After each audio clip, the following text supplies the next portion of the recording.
La sezione operativa di Agrigento della Direzione Investigativa Antimafia, in esecuzione di un decreto emesso dalla sezione misure di prevenzione del locale tribunale, ha sottoposto a sequestro una serie di beni intestati ai familiari di Vincenzo Di Piazza, 73enne di Casteltermini.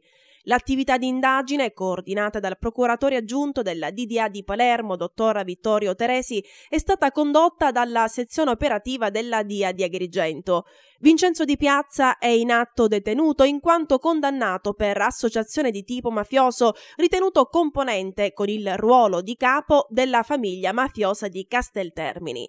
L'odierno sequestro ha riguardato beni intestati ai 3 figli per un valore complessivo quantificabile in oltre 1 milione di euro. Nello specifico il sequestro ha riguardato 26 fabbricati, compresi quelli rurali, 335 apprezzamenti di terreno adibiti a seminativo o pascolo, una ditta individuale riconducibile ad uno dei figli con sede a Casteltermini ed esercente l'allevamento di bovini e caprini con il relativo complesso aziendale e 9 veicoli, di cui 2 mezzi agricoli. Sequestrati anche una ditta individuale riconducibile ad un altro figlio con sede a Casteltermini ed esercente l'attività di coltivatore di cereali con il relativo complesso aziendale e 5 conti correnti bancari intestati ai figli. L'operazione rientra nel più ampio contesto delle attività svolte dalla Direzione Investigativa Antimafia, sia in forza delle prerogative attribuite alla direttore della DIA che sulla base delle deleghe conferite dall'autorità giudiziaria, finalizzate all'individuazione dei patrimoni acquisiti illecitamente, i quali, una volta reimmessi nel circuito economico legale, comportano tra l'altro una reale alterazione del sistema economico.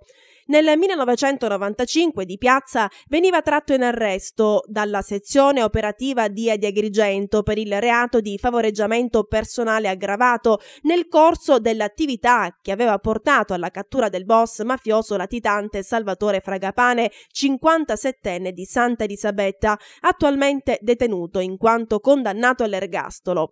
All'epoca era stato rintracciato in contrada Liberto di Casteltermini all'interno di una villetta di campagna di proprietà della famiglia Di Piazza. Proprio il coinvolgimento di Vincenzo Di Piazza nel favoreggiamento della latitanza di Salvatore Fragapane aveva consentito agli investigatori di inquadrarlo in un contesto criminale di rilievo. Ore di apprensione per gli ex lavoratori socialmente utili impiegati nei servizi di pulizia delle scuole. Sono col fiato sospeso e attendono da Roma l'ok da parte del Consiglio dei Ministri per la proroga di un altro mese di lavoro. In mattinata a Favara si è svolta la manifestazione promossa dai 37 ex LSU ATA della città. A fianco dei lavoratori una delegazione di studenti del liceo King di Viale Pietronelli. Assenti i cittadini. È stato un corteo sobrio quello che si è svolto, del resto assicurazioni sulla firma della proroga erano giunte da più fonti. Quello che però i precari chiedono è la stabilizzazione che passa attraverso l'immissione e il ruolo degli stessi nelle graduatorie del personale ATA. Sicuramente che non contano i numeri, specialmente in una situazione difficile che ci ritroviamo sempre a Favara a giudicare ed aver paura di esternare veramente quello che pensiamo. Io penso che questa è stata una buona dimostrazione per i favaresi che i diritti bisogna proprio vincerli. Qui c'è tutto un sistema scolastico che a causa di questa mancanza di questo servizio sappiamo, è inutile che ripeto a che cosa può incorrere. E poi voglio fare un appello, questo fatto di distinguere ex LSU, LSU, io dico che l'unione deve fare la forza. Noi abbiamo fatto l'appello che tutti i lavoratori che sono in difficoltà, perché sappiamo che non è l'unica categoria, oggi poteva essere presente tranquillamente. È il momento che Favara si svegli, voglio dire solo questo. Manuele Schembridge in duplice veste di rappresentante dei genitori e di esponente politico, che cosa ha da dire? Ma guardate, abbiamo una situazione non soltanto a Favara, ma in tutta la Sicilia, in tutto il sud, ma anche in tutta Italia, dove vengono tagliati i posti di lavoratori, di gente che deve portare a casa un pezzo di pane, e poi ci ritroviamo un governo che si permette di condonare 98 miliardi ai gestori delle slot machine, gioco d'azzardo. Lo Stato dovrebbe vergognarsi di queste cose, togliere il lavoro alle persone per dare soldi alle banche e condonare soldi a chi non si dovrebbero condonare. Poi un'altra cosa che mi meraviglia, noi abbiamo diversi onorevoli che girano sempre intorno a Favara, vengono a raccogliere i voti. Oggi non ho visto nessuno qua in piazza a rappresentare questi signori. Ho i miei dubbi che li rappresentano pure all'interno del governo. Dove sono i nostri deputati? Chi ci difende veramente da un governo che pensa soltanto alle banche e non pensa ai lavoratori e ai suoi cittadini?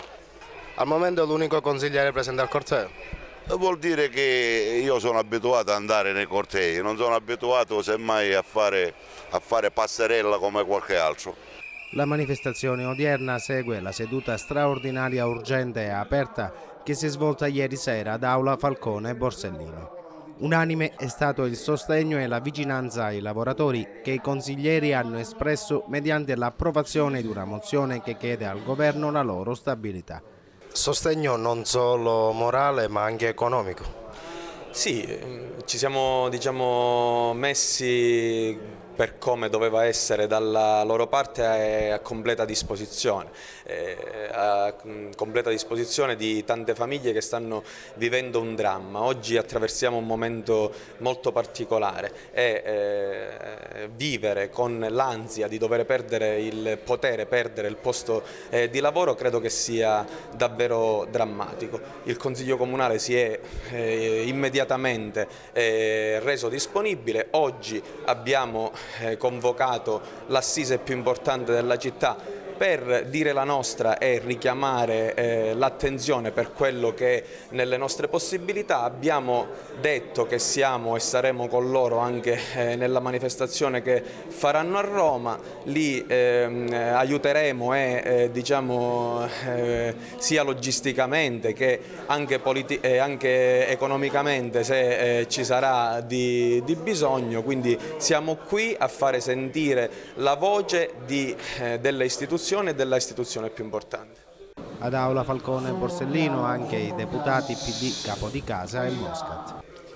Lei ha fatto i salti mortali per poter essere a Favara e ha portato delle importanti novità. Era giusto esserci, è un consiglio comunale straordinario, aperto, ma soprattutto un consiglio comunale importantissimo. Oggi le istituzioni di questo paese stanno dando il proprio appoggio politico, la propria vicinanza e la propria solidarietà ai tanti lavoratori che stanno vivendo una situazione particolare. A Roma abbiamo fatto una battaglia, abbiamo portato la novità, ho portato la novità del fatto che molto probabilmente domani verrà concessa la proroga con un atto del governo ed era giusto essere qua, non solo per comunicare questa che può essere una buona notizia o comunque un primo passo, ma soprattutto come istituzione per dare vicinanza ai tanti lavoratori con cui in queste ore frenetiche mi sono sentito costantemente. Da registrare l'intervento dell'ex presidente del Consiglio Comunale di Favara Gargano che, oltre a schierarsi a fianco dei lavoratori, ha invitato la classe politica cittadina a occuparsi dei tanti problemi che gravitano sul mondo scuola.